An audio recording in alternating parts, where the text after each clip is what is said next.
is KTUL TV, Tulsa's Channel 8 News at 4.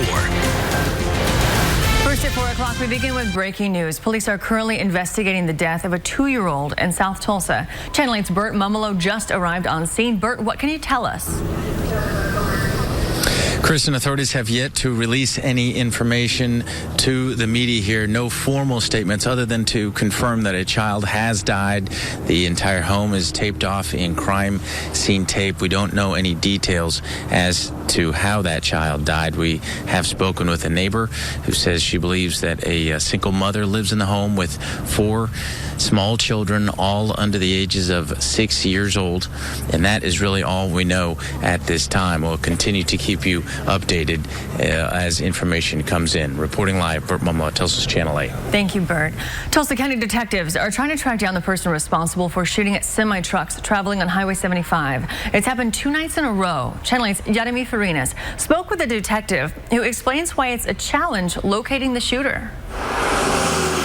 Each day, thousands of motorists travel on this stretch of Highway 75 near Owasso. I drive down that road all the time. For Kyle Shields, it's shocking to hear someone is shooting at trucks traveling on the same highway he uses to commute to work. Never heard of anybody being shot at off the highway. Feelings of concern and worry are spreading. Well, it's no joke if you're playing with a weapon like that, and they just need to understand what they're doing. They're could cause an accident or get somebody hurt. Deputies say the shooter struck a total of 8 Walmart trucks that were headed to a distribution center. We had 4 trucks hit Sunday night, and then another 4 trucks hit yesterday. They're hitting them from the cab of the trucks all the way through the trailers. So I think they're just taking shots at the Walmart trucks. Corporal Kyle Hess with the Tulsa County Sheriff's Office is working the case. He tells me the incidents happened between 8 and 10:30 at night, anywhere between 106th Street North all the way to Highway 20. The struggle is just canvassing the whole area. We're talking about 4 miles stretch. And Corporal Hess says detectives are knocking on all houses visible from Highway 75 in hopes to stop the gunfire before someone gets hurt. We're trying to track them down.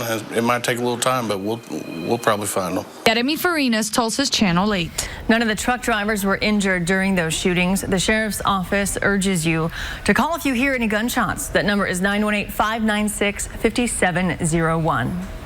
The danger for grass fires remains extremely high today. With the warmer temperatures and wind picking up, fire officials in Green Country are on alert. Chief Meteorologist Mike Collier joins us now on the weather deck. And Mike, how long do you think this fire danger is going to last? Well, Kristin, it's going to continue until we actually get some green vegetation here in East Oklahoma, until spring arrives, and unfortunately another month or 2 away. Plus, we need some more moisture in there. That's another thing we've been lacking. As we take a look at temperatures right now, it's been gorgeous outside. Temperatures in the 60s. We've been tracking a few high thin cirrus clouds moving across northeast Oklahoma, but a very nice afternoon. Tomorrow's going to be a touch warmer across the region, then a big warm up expected by Thursday. We're going to talk more about that and a look at the next 8 days here in just a few minutes. Thank you, Mike. Now to the latest in the case against Adacia Chambers. She's the woman accused of killing several people and injuring dozens more at the OSU homecoming crash. In a conference today, the Payne County District Attorney says Chambers now has 12 more charges filed against her, and 2 others were dropped. The DA also says she has up to 70 witnesses ready to testify against Chambers in the preliminary hearing. On the other hand, Chambers' attorney, Tony Coleman, says he didn't know any of this information before entering the courtroom today and has not received enough evidence to move forward. Instead of pushing back the preliminary hearing date, the judge decided both sides would meet again to discuss what they need. We were just trying to get a better feel for where we are with reference to the discovery and things of that nature. Both sides will meet again in court April 5th. Her preliminary hearing is still scheduled for April 7th. Be sure to stay with Tulsa's Channel 8 on air and online for all the latest developments, including future court dates. Also, be sure to download our news app for the latest information on all of our stories. Also making a court appearance today, Brandon Nordstedt. He's the man accused in the death of 10-month-old Emmy O'Rourke in June. Emmy died after being taken to a hospital with a traumatic brain injury. Today, a judge denied Nordstedt bond, and a jury trial has been set for September. Coming up at 5 o'clock, we'll hear from the mother of baby Emmy and what she thinks about today's hearing. Now, Now to the latest on the state budget crisis. The State Board of Equalization has certified the budget numbers for the fiscal year that starts in July. This while Oklahoma's budget hole is getting deeper every month. The top state leaders on the board offered a sobering look at what's ahead.